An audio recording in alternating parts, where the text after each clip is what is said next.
Here.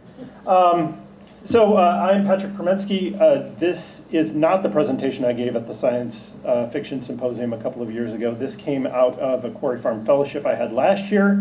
This is not what I proposed to work on, but this is what I ended up writing. It happened kind of by accident, like so much of our work. So here we go. So this is Mark Twain, of course. This is the gentleman I'll be talking about primarily. This is Thaddeus Updegraff. As you'll find out, he was a microscopist in Elmira during Twain's lifetime. This is the microscopist in Mark Twain. Start with the story. Thaddeus Updegraff Sr. was a surgeon for the Pennsylvania Railway at one time and was in the habit of riding horseback when in a hurry to attend someone injured on the railway. He was very fond of animals and one day saw a kitten in the roadway that seems to have been injured. He carried it home and found the kitten was a baby skunk. When operating on it to reduce the fracture, he also removed the fluid sac so that it was unable to produce the very bad odor that such animals use to defend themselves. The skunk grew up and was a very fine pet. One day, Mark Twain called on the doctor to have some fun. The skunk was introduced to Mark Twain rather suddenly and asked if he knew what kind of animal it was. Mark Twain jumped through the door and ran down the street and called out, "You'll find out soon what it is." Later, he found out why the little fellow did not introduce himself like others of his kind. The source for this anecdote is really dubious at best. It's a single typed sheet in the media folder for Thaddeus Updegraff, housed in the archive of the Chemung County Historical Society here in Elmira. There's no author, no date, no bibliography or primary source. And there's an additional reference on it to Updegraff's daughter, who was still living locally and dated 1951. Reading it feels more like a fragment of something Twain might have written in his notebook or used in a speech than an actual event. There's no evidence of that either. What's clear from this snippet and what got me into this idea was that Thaddeus Updegraff and Mark Twain knew each other professionally and likely socially. In fact, the men had more in common than an appetite for humor. Both were keenly interested in science and scientific advancement. Both sought to debunk science hoaxes. And were published authors and businessmen. Exploration of their unexpected relationship offers further the glimpse into Mark Twain's social circles and provides a source for the technical use of the microscope and some of his depictions in his unpublished work, The Great Dark, from 1897. There we go. That Thaddeus Updegraff was an acquaintance of Twain and Langdon families in Elmira isn't in dispute. Dixon Wechter's annotation in Mark Twain to Mrs. Fairbanks for a letter from 1870 regarding Susan Langdon Crane's health notes that she, quote, used to consult Dr. Updegraff, throat specialist, but the clinical details are now forgotten. Largely because of her fragility, the Cranes moved to Quarry Farm. Years later, in July of 1882, Updegraff made the trek up East Hill to examine Susie Clemens and fit her for glasses. The doctor was well known in Elmira and ran a busy and successful practice, so treating the residents of the city isn't surprising.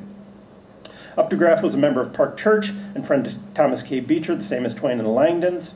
And although there's some uncertainty just how much and in what manner the two may have interacted, Judith Yarros Lee has argued for the importance of examining the connections in Twain's social circle, asserting that, quote, Twain's sociability deserves attention of its own because from the start of his career, his writings grew from and through his interactions with others. Also, good, she's not here to hear me say that. More than just a throat specialist or optometrist, Updegraff was an accomplished microscopist at a time when microscopy was a popular diversion for families, and Twain was deeply interested in applied scientific advances. In a notebook entry from 1881, Twain records his thoughts on scientific profession and applied sciences, writing, quote, "There's a difference between invention and application. The ancients invented, the modern spirit invents and applies. A few lines later, the simple notations, pneumatic tubes, the medical and surgical science." Given the choice between reading about microscopes and talking with one of the foremost experts in the field, Twain would have certainly preferred the first-hand experience. If that experience came with good conversation, so much the better. Updegraff provided Twain with a ready opportunity for both. Thaddeus Stevens Updegraff, 1839 to 1885, was born in Harrisburg, Pennsylvania, earned his medical degree from St. Louis College in 1859, and went on to study chemistry and mineralogy at the University of Michigan. At the outbreak of the Civil War, according to George Blackham's remembrance, Updegraff was wounded in the Battle of Mill Springs in 1862. He wasn't in Mill Springs. He couldn't have been injured. And due to lingering illness, resigned. He soon moved to Elmira, where he established a thriving medical practice and eventually founded the Chemung Valley Surgical and Medical Institute. By all accounts, Updegraff was a highly skilled and respected physician. Upon his death, Blackman's memorial states that the delicacy of his touch, his remarkable finger skill, and surgical courage served him well.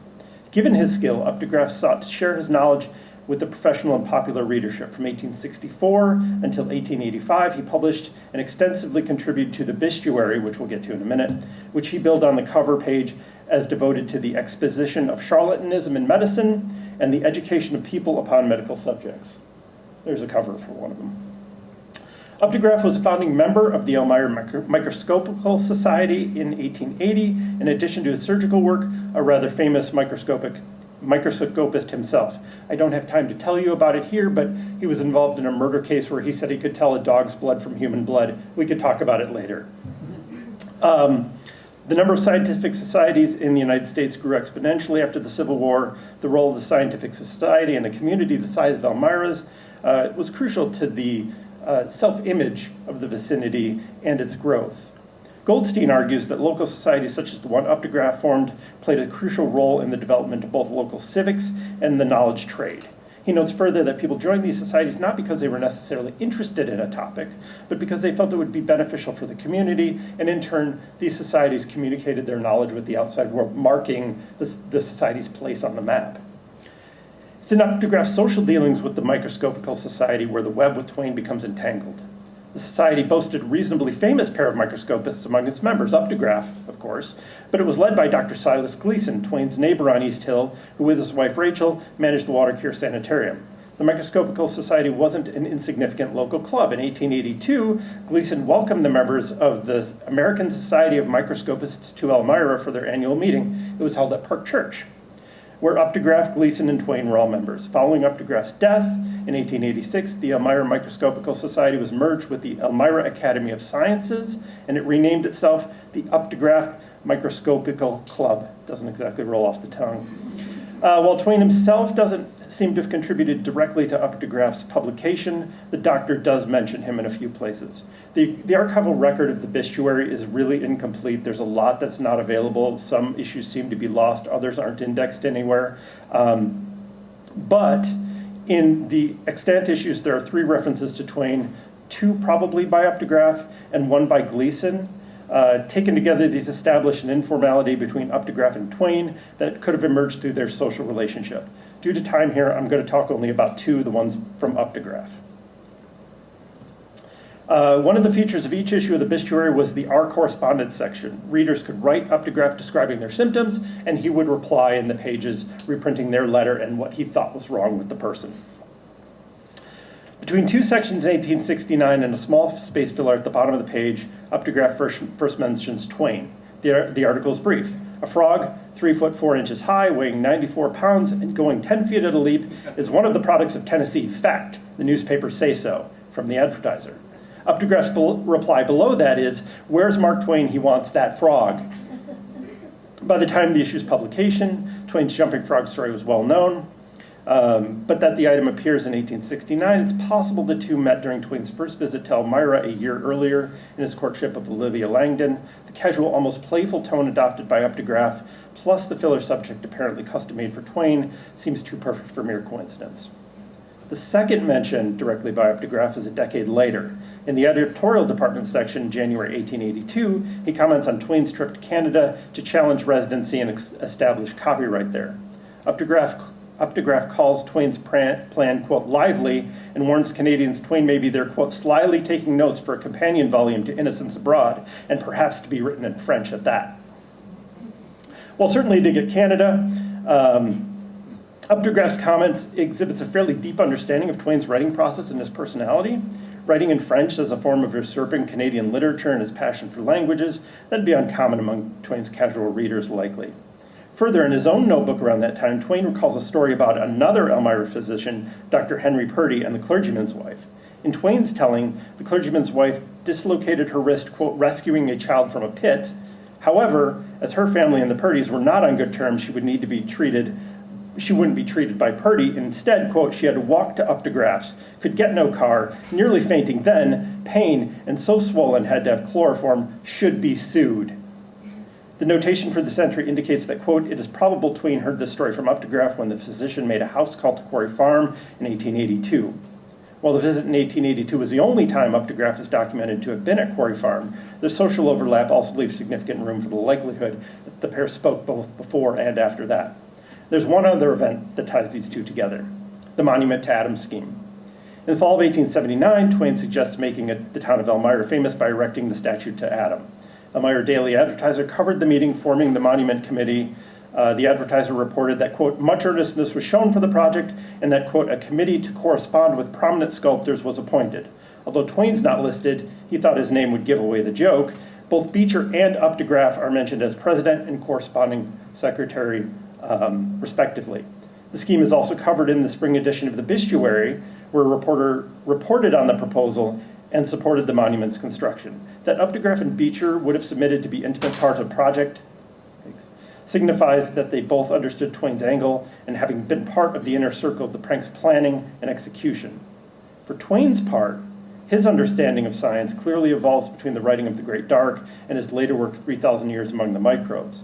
The latter shows well-documented and influence of H.W. Kahn's The Story of Germ Life, which imports many of Kahn's assertions into Twain's work, but Kahn's text has little in common with The Great Dark, which initially concerns itself with the preparation and use of the microscope before working itself into a more traditional exploration and adventure story. Since there's no other known text in his library that would have provided this information, Twain may have received it firsthand, both from the microscope he owned, currently at the Harvard Collection for Historical Scientific Instruments, and his interactions with Updegraff. By the time he met Updegraff, specialized science education was an increasing part of higher education. Harvard, Cornell, and Johns Hopkins, among others, were all trying to balance science and technology classes with their more classic curriculum. For those without the means of higher education, home study and experimentation were still the norm. Twain, who lacked the formal learning of his wife and in-laws, would have fallen into that latter category, which we saw with the books in his library. His library is filled with texts on the sciences, and he actively sought out discussion with experts. Updegraff would have been a ready resource for Twain thinking about microscopes, and Twain's familiarity with them is evident in his description of the use of the instrument both in The Great Dark and 3,000 Years Among the Microbes. Widely regarded as having been composed first, The Great Dark describes interacting with a microscope in perhaps the most common terms for the late 19th century. That is, a decidedly well-off family could afford one for both informal study and entertainment. The story begins with the narrator, Alice Edwards, describing, quote, the grandest of all presents, the microscope, which was to be used by the father Henry for, quote, an essay which he was to read at a social club the next night. Similarities between the descriptions of Twain's own family and activities, the birth date in the story, March 19th being the same as Olivia Susan Clemens, and Twain's daughter, and Henry's participation in a club bear more than a passing resemblance to Twain's life. Before the children are let off to the party, the family spends leisure time examining the slides that accompanied the gift. Here, the mother leaves the room, and the chronology shifts to Henry's part of the story. Henry describes the first slide, a fly's eye, to look at as he places it under quote, a low-power lens, and it showed up like a fragment of a honeycomb. When they magnify it further, it looks like a single pane of glass. Completing the simple experiment, they move on to something more complex. They decide to grab a droplet of water, but not just any droplet of water, a droplet of water from the stable where some hay had been kind of decomposing in the water. They mount the drop of, quote, stale water from the puddle in the carriage house where some rotten hay lay soaking upon a mounting slide. Henry, quote, works the screws to magnify the drop. At first they see nothing, and then they see, quote, the animals. Gazing through the microscope, the world within is revealed. As they watched, quote, a monster would enter one horizon of this great white sea, go plowing across and disappear beyond the opposite horizon. Henry wonders that they're able to move with the lens pushed so close against the slide and imagines, quote, the gruesome fishes swimming leagues and leagues within the slide.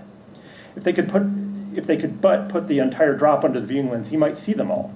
At this point, the monster is undescribed apart from its movement. It's not until later in the story where we get a full description.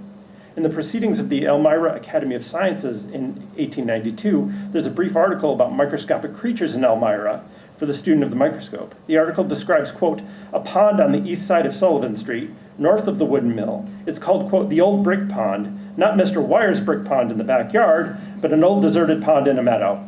not great directions. Sullivan Street and the probable location of the pond, however, are just a short walk from Quarry Farm. Though the article is not written by Updegraff, he's prominently mentioned in relation to the pond as a place where a budding microscope might find the rotifer, which the late Dr. Updegraff discovered and named after Dr. Gleason, Enoria gleasoni. We'll come to that in a second. This sort of backyard microscopy would have appealed to all sorts of folks, both professional and amateur at the time.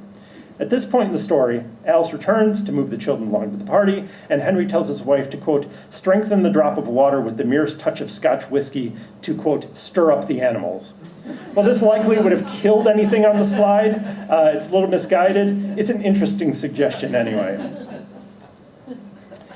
Here, Henry, overwhelmed with wonder, he drops onto the sofa and drifts into imagination. It's at this point in the story that the Great Dark shifts to the sort of imagined world of exploring the microscopic. It's also here that Updegraff's presence is felt most acutely. In discussing creatures floating near the sailing ship, one of the crew members confides in Henry, quote, what should you think if you see a whale with hairy spider legs to it as long as the foregallant backstay, as big around as the mainmast? Later, another, quote, saw a creature shaped like a woodlouse and as big as a turreted monitor go racing by, tearing up the foam in chase of a fat animal the size of an elephant and crested like a caterpillar. Returning to Updegraff, a publication in 1883 by him, Descriptions of Certain Worms, he describes a new species of water worm. And I've got there we go. It's 19th century scientific jargon, I apologize. The median line, 1/4 the distance from the brow, is situated a horn, curved slightly backward, and length of corresponding to 1/2 the length of the lorica. Immediately in front of the dorsal horn is placed a bright scarlet eye, the ventral side of the lorica obtrusely oval, terminating posteriorly in a long spinous horn, straight and extended at an acute point. There are in all 6 spines, 4 at the 4 posterior angles in the dorsal surface, from within the lorica and near the lateral brims upon which the rotary organs are situated. So this spiny monster with horns.